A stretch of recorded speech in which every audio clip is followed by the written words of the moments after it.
Good afternoon, everybody. Happy Friday. As you all know, the President is currently undergoing his routine and long-scheduled physical at Walter Reed Medical Center, and we will have a readout from the White House physician. Last night, Casina Karolina arrived back safely in the United States after being detained in Russia for more than a year. Since Inauguration Day, President Trump and his team have secured the release of more than 40 detained Americans abroad. This is more than half of the number of Americans released by Joe Biden in 4 years, and President Trump has brought these Americans home in 80 days. This administration will continue to work hard to bring Americans home from around the world. As I've said before, and I will say it again today, everybody in this room has access to the most transparent and accessible president in American history. The cabinet meeting yesterday was further proof. President Trump asked each secretary to provide an update to all of you in the media on the critical work they are doing at their respective agencies to deliver on his agenda. And according to new reporting from the Washington Times, who I believe is in this room today, President Trump answered nearly 100 questions from the press, all of you, during his first 3 open press cabinet meetings this year. That's nearly 20 times the number answered by Joe Biden in cabinet meetings during his entire 4 years in office. In more excellent economic news that was released yesterday, the Consumer Price Index report showed inflation fell to 2.4% in March, smashing expectations for the second straight month in a row. This marked the first drop in consumer prices dating all the way back to the COVID pandemic. Prescription drug prices saw the largest monthly decline on record. Prices for airfare, used vehicles, and car insurance all decreased as well. And energy prices fell 2.4% in March, driven by plummeting gas prices around the country. Also yesterday, House Republicans answered President Trump's call to move forward the budget resolution and officially set the stage for the passage of one big, beautiful bill. The American economy will boom after this bill is passed and the rest of the president's pro-growth agenda goes into effect. The largest tax cuts and deregulation in history, coupled with our energy industry unleashed and renegotiated trade agreements that put America first, are the ultimate formula to usher in the golden age of America. On that note, more than 75 countries have now reached out to the Trump administration, eager to address the trade issues that have exploited America and hurt our workers in the process. The phones have been ringing off the hook to make deals, and these countries wisely heeded President Trump's warning not to retaliate, and as a result, they were rewarded with a 90-day pause and substantially lower reciprocal tariff rates during this period so potential solutions can be achieved. Past presidents just willingly accepted the failed status quo on trade that ripped off our workers and our companies. But that's not who this president is. He creates his own leverage and negotiates deals better than anyone else who has sat in the Oval Office before him. And that process is currently underway. On another matter, the deadline for registration under the Alien Registration Act is today. All foreign nationals present in the United States longer than 30 days must register with the federal government.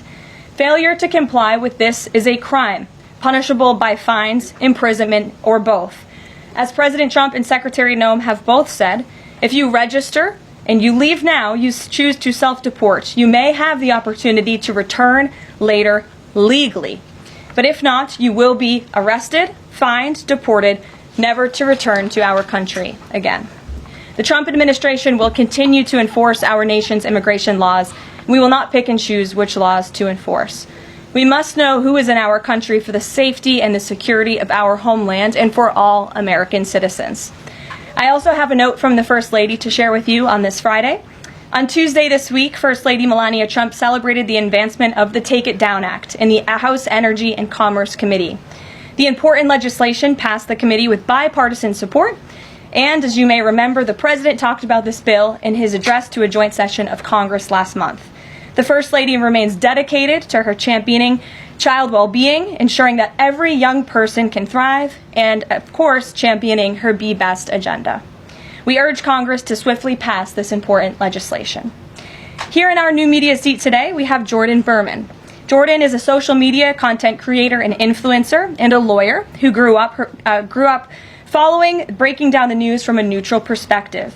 Jordan is the host of her own podcast called Unbiased Politics, where she dissects the top stories from the week from a legal perspective.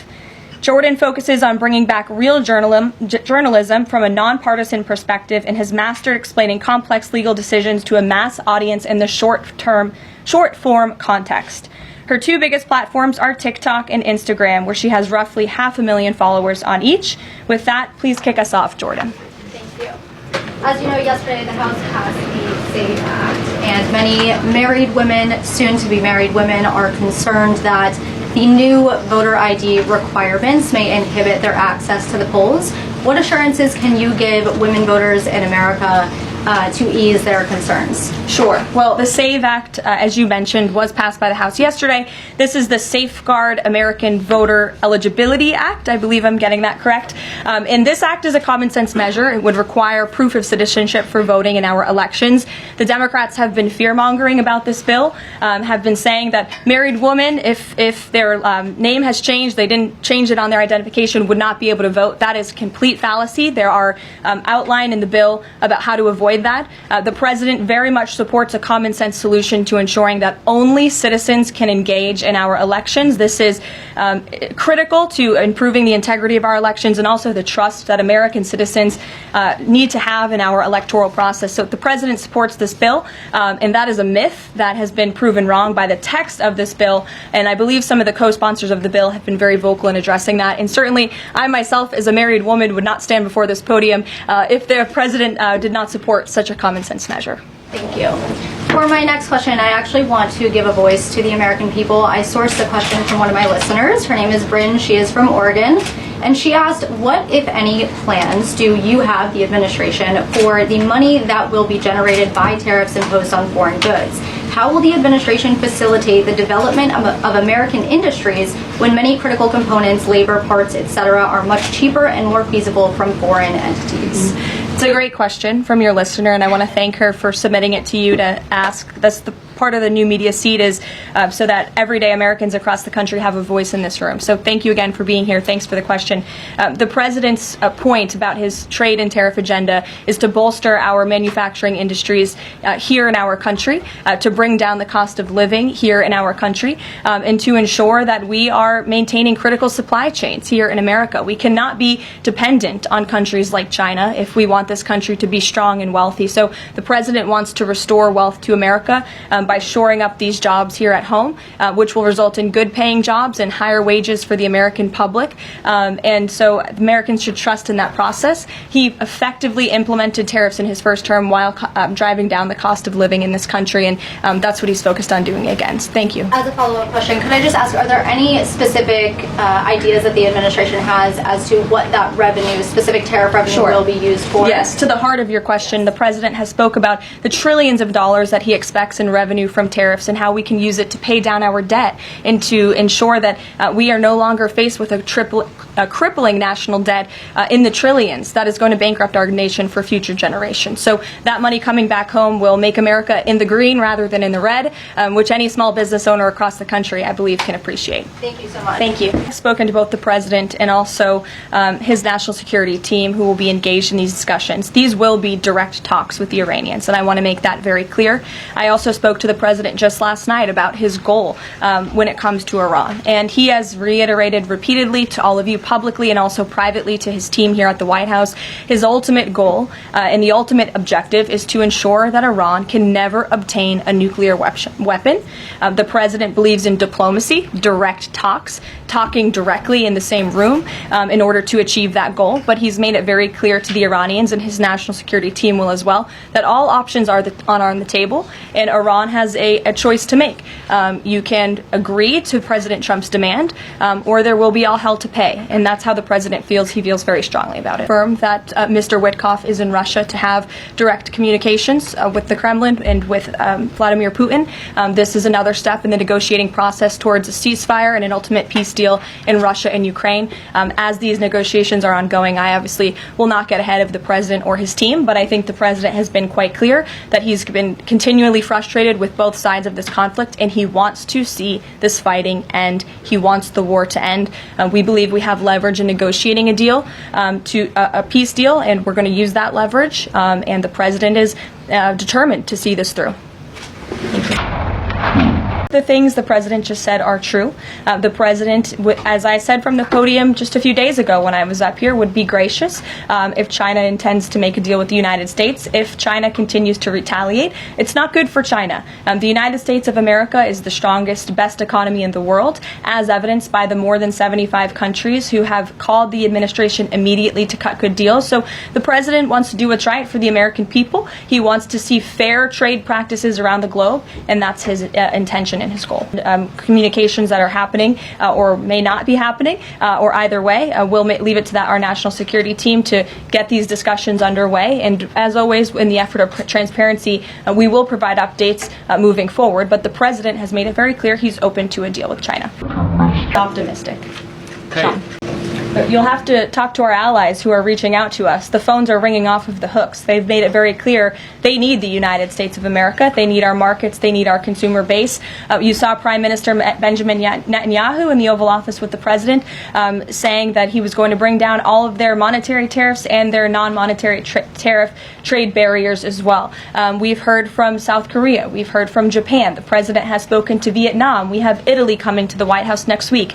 There's a reason for that, Sean, and it's because they need the United States of America and our business model and our markets to survive, and the president is using that leverage to our advantage. Look, the tariff rate on China remains where it was yesterday, at the 145% level. The president made it very clear when the United States is punched, he will punch back harder, and he hopes to make a deal that benefits the American worker and our companies that have been ripped off for far too long, and he's finally taking bold and courageous action to do that. You know, taking on China is, in the terms of trade and tariffs, is something that both Democrats and Republicans alike have spoken about for decades. President Trump is finally doing it. The Supreme Court made their ruling last night very clear that it's the administration's responsibility to facilitate the return, not to effectuate the return. I believe the Department of Justice just filed another brief in the lower court. I would defer you to that for any updates. But as you mentioned, President Bukele will be here at the White House on Monday to talk about the cooperation that is at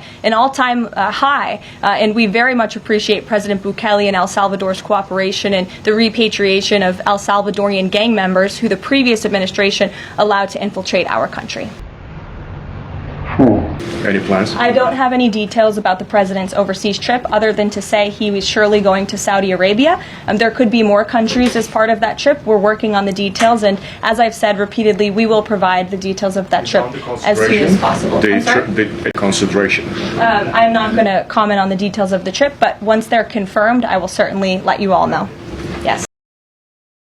As I have said, the president is undergoing his long-scheduled physical. It's a yearly physical that every president receives, and we will provide an update on that by the president's physician as soon as we possibly can. Well, I can tell you there was certainly a lack of transparency from the former president, from the entire former administration, and frankly, a lot of people in this room when it came to the health and the competence of the former president of the United States, Joe Biden. There was one of the greatest cover-ups and frankly political scandals this nation has ever seen. It's been unraveled in some recent books that are being written by journalists who engaged in that cover-up and scandal, which is quite ironic. But this president is clearly committed to transparency. You in this room see him and hear from him on a daily basis.